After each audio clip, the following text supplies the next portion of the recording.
నమస్కారం. Star hospital సుఖీభవకు స్వాగతం. ఈ రోజు సుఖీభవలో కీళ్లవాతం ఆయుర్వేద చికిత్స. ఒకే కిడ్నీతో జీవనం సాగించవచ్చా? హైపోథైరాయిడిజం మహిళల్లోనే ఎందుకు ఎక్కువ? అతిగా టీ తాగితే ప్రోస్టేట్ క్యాన్సర్. ఇంకా సమస్య, సలహా, హెల్త్ టిప్.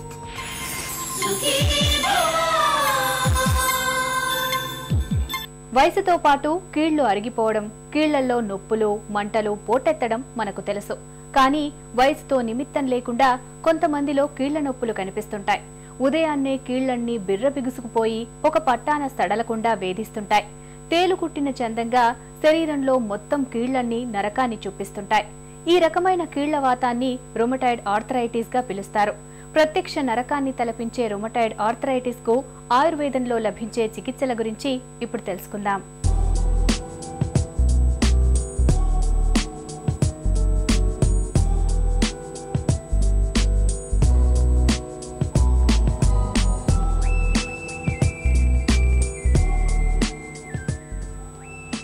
రుమటాయిడ్ ఆర్థరైటిస్,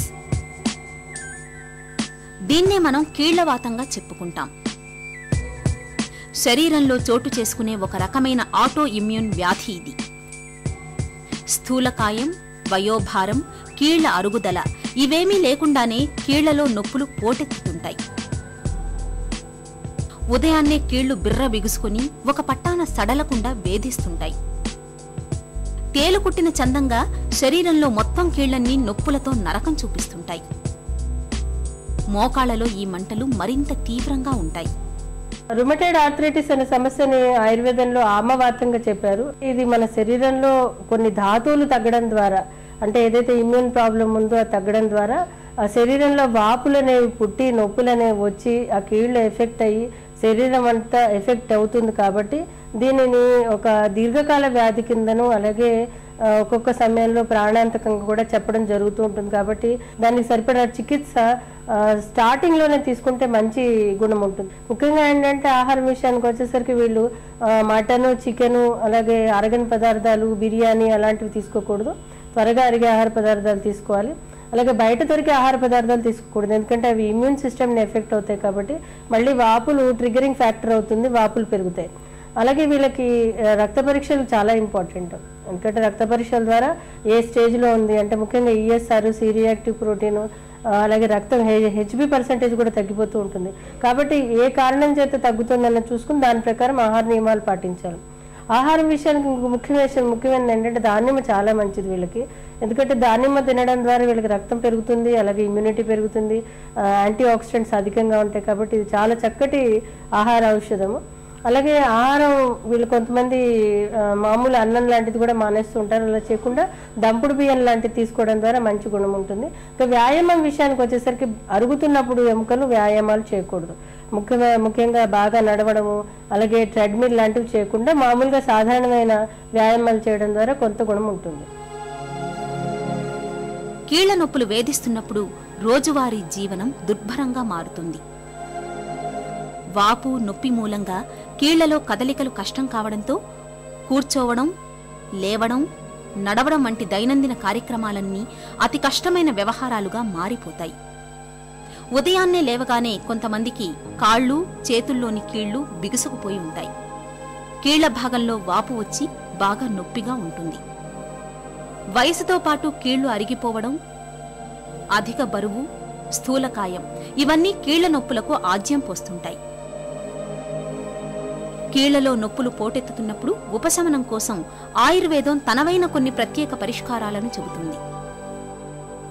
ఆమవాతానికి చిట్కాలు అంటే స్టార్టింగ్ స్టేజ్లో మోడరేట్గా ఉన్నప్పుడు, అలాగే స్టార్టింగ్ ఆఫ్ ది సీజన్ అంటే వర్షాకాలము, అలాగే శీతాకాలం సమయంలో అది వాళ్ళకి కంట్రాక్షన్స్ వస్తాయి, అంటే మజిల్స్ అవి పూసుకుంటాయి. కాబట్టి ఆ టైంలో వాళ్ళకి ఎక్స్టర్నల్గా కొన్ని పూతలు పూసుకోవడం ద్వారా కొంత ఉపయోగం ఉంటుంది.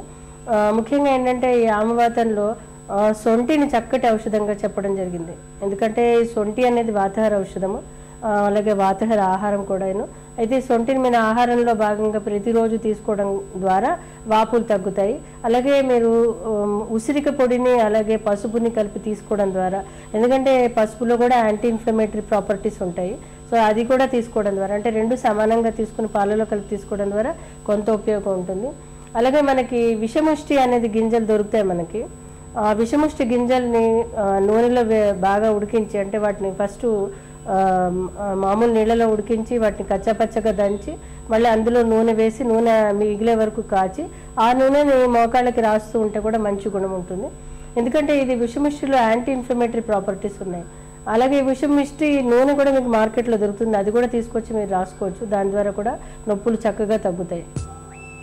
కీళ్ల నొప్పులతో బాధపడుతున్నప్పుడు కీళ్లలో కదలికల్ని పెంచే ఈత వంటి వ్యాయామాల్ని నిత్యం చేయటం మంచిది. చేపల్లో లభించే ఒమేగా 3 రకం కొవ్వులకు కీళ్లలో నొప్పి, వాపులను తగ్గించే గుణం ఉన్నట్లు పరిశోధనలు చెబుతున్నాయి. విటమిన్ సి, యాంటాక్సిడెంట్ పోషకాలు కూడా కీళ్ల నొప్పుల నుంచి మంచి ఉపశమనాన్నిస్తాయి. కీళ్ల నొప్పులతో బాధపడేవాళ్లు తమ రోజువారీ ఆహారంలో వీటిని తరచూ తీసుకోవడం ఎంతో మేలు. నొప్పులు మరీ తీవ్రంగా ఉన్నప్పుడు కీళ్లపై వేడినీటి కాపడం పెట్టడం, ఐస్తో మృదువుగా మర్దన చేయడం వల్ల నొప్పుల నుంచి ఉపశమనం లభిస్తుంది. ఆమవాతానికి చాలా లైన్స్ ఆఫ్ ట్రీట్మెంట్స్ ఉంటాయి. ఎందుకంటే వీళ్ళకి చాలా రకాలైన ప్రాబ్లమ్స్ వస్తూ ఉంటాయి. ముఖ్యంగా రక్తాల్పత ఏర్పడుతూ ఉంటుంది. అలాగే కాన్స్టిపేషన్ అనేది ముఖ్యంగా ఉంటుంది. అలాగే వీళ్ళకి అజీర్ణం అనేది ఒక సమస్య ఉంటుంది, అంటే ఒక లక్షణం అది. కాబట్టి ఈ 3 కూడా చూసుకుని వాళ్ళు సరైన చికిత్స తీసుకోవాల్సి ఉంటుంది. ఎందుకంటే హీమోగ్లోబిన్ తగ్గినప్పుడు, అలాగే అజీర్ణ సమస్యలు ఉన్నప్పుడు కూడా ఈఎస్ఆర్ లెవెల్స్, వాపులు పెరిగి ఈఎస్ఆర్ లెవెల్స్ పెరగడానికి అవకాశం ఉంటుంది. అలాగే ఆర్ఏ ఫ్యాక్టర్స్ చాలా మటుకు కనిపించవు. దీనికి ఆమవాతారి రస్ అని, మహారాష్ట్రాది కడ అని, అమృతాది గుగ్గులని రకరకాలైన ఔషధాలు ఉన్నాయి.